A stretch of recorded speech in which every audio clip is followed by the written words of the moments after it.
Bonjour, je suis Catherine Barlois, coach en bilan de compétences pour Blue Midlife. Après des années comme chef de projet dans la recherche clinique, je suis devenue coach et je vous accompagne pour trouver votre voie professionnelle dès maintenant. Bienvenue dans ce podcast où je partage avec vous, seul ou avec mes invités, des conseils, des expériences, du coaching dans la bonne humeur. Alors, on est parti pour l'épisode du jour. Bonjour à tous et bienvenue dans l'épisode numéro 110, partie 1 du podcast Blue Mid Voice, où je vais répondre à la 5e question sur le thème du bilan de compétences. Comment concrètement je choisis entre un bilan de compétences et un coaching ? Mais avant de plonger dans l'épisode du jour, j'ai une question pour vous. Est-ce que vous vous sentez encore à votre place dans votre travail ? Si la réponse est pas vraiment, ou si vous avez cette impression de tourner en rond sans trop savoir ce que vous pourriez faire d'autre, si vous rêvez secrètement de tout envoyer balader pour vous sentir alignée, utile et heureuse d'aller bosser le matin, alors j'ai quelque chose pour vous. Je propose des bilans de compétences pas comme les autres et du coaching pro avec structure, profondeur, mais surtout dans la bonne humeur.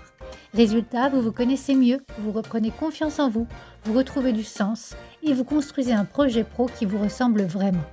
Et si vous ne savez pas par où commencer, le plus simple, c'est d'en parler ensemble. Vous trouverez toutes les informations et un lien pour me contacter dans la description de ce podcast. Et maintenant, place à l'épisode du jour. Je vous souhaite une belle écoute.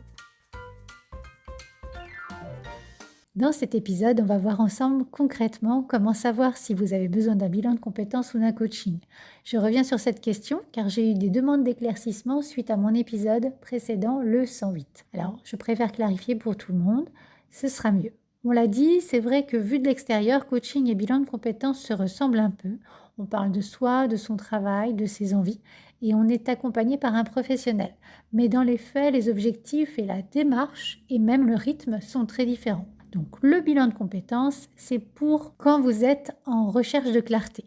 Vous avez peut-être cette impression que quelque chose ne va plus, vous sentez un flou professionnel, vous avez envie que ça change sans trop savoir vers quoi aller. Peut-être que vous vous dites « j'aime bien mon métier, mais je n'y trouve plus de sens » ou « j'ai fait le tour de mon poste » ou « j'aimerais évoluer mais je ne sais pas vers quoi » ou bien « et si je pouvais recommencer autrement, qu'est-ce que je ferais ?» Donc le bilan de compétences est fait pour répondre à ces questionnements-là. C'est une démarche qui est structurée et qui va vous permettre d'explorer et surtout qui va vous aider à faire le point sur vos expériences et vos réussites, identifier vos compétences, vos talents, vos valeurs, redéfinir ce qui vous motive aujourd'hui, explorer des pistes de métier ou des projets cohérents et enfin construire un plan d'action concret. Donc c'est une sorte de pause où vous construisez votre futur professionnel. On prend le temps de comprendre ce que vous êtes devenu professionnellement, ce que vous avez envie de faire de la suite et comment le mettre en œuvre. Ça, c'est pour le bilan. Le coaching professionnel, par contre, c'est quand vous avez besoin de passer à l'action. Vous voyez, le bilan, on a vu là où vous alliez et le coaching va vous aider dans le comment vous y allez. Le coaching, en fait, il s'adresse à vous si vous savez globalement ce que vous voulez, mais que vous sentez qu'il y a un frein dans la mise en action. Par exemple, vous avez un projet clair, mais vous n'arrivez pas à vous lancer, ou alors vous doutez de vous, ou alors vous procrastinez, ou vous avez peur de l'échec. Voilà, c'est autant de freins. Et puis, il peut y avoir une période de changement. Par exemple, si vous êtes dans une prise de poste, une reconversion, une promotion, et donc si vous avez besoin d'un appui pour l'aborder plus sereinement. Ou encore, vous voulez développer une compétence comportementale, par exemple prendre la parole en public, gérer un conflit, poser vos limites, manager autrement. Tout ça, en fait, ce sont des thèmes qu'on va pouvoir aborder en coaching.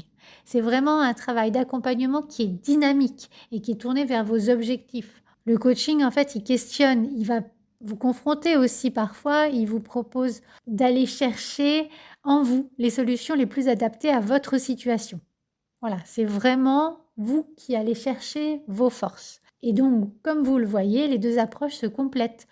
Vous l'aurez compris, le bilan de compétences, comme je disais tout à l'heure, il répond à la question « où est-ce que je veux aller ?» alors que le coaching professionnel répond à la question « comment je m'y prends pour y aller ?» Voilà, c'est complémentaire. Et donc, il y a beaucoup de personnes qui commencent par un bilan pour clarifier la direction et qui enchaînent avec un coaching pour aller vers cette direction dans leur quotidien. Alors, comment savoir lequel choisir ? Eh bien, il y a des repères simples. Vous sentez de la confusion, du doute, une perte de sens ? bilan de compétences. Vous avez besoin de prendre du recul, de retrouver une vision claire de votre parcours, bilan de compétences. Vous savez déjà ce que vous voulez, mais vous bloquez sur la mise en œuvre, coaching. Vous voulez changer un comportement, une habitude ou renforcer votre impact, coaching. Et donc, si vous hésitez encore, eh bien, le plus simple, c'est d'en parler lors d'un entretien découverte. En quelques questions, je saurai vous orienter vers ce qui vous correspond le mieux à ce moment de votre parcours. Donc, pour me contacter, c'est dans la description de ce podcast ou sur l'adresse contact@bluemidlife.fr. Et donc, voilà, c'est fini pour aujourd'hui. Je vous donne rendez-vous demain pour la deuxième partie de l'épisode 110 pour répondre à la question « Comment se passe concrètement un bilan de compétences ?» Voilà, on va aller au cœur du bilan. À demain! Avant de partir, sachez que j'ai créé juste pour vous un quiz de 3 minutes pour savoir si c'est le bon moment pour vous pour un bilan de compétences.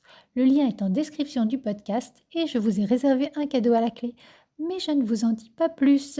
À bientôt!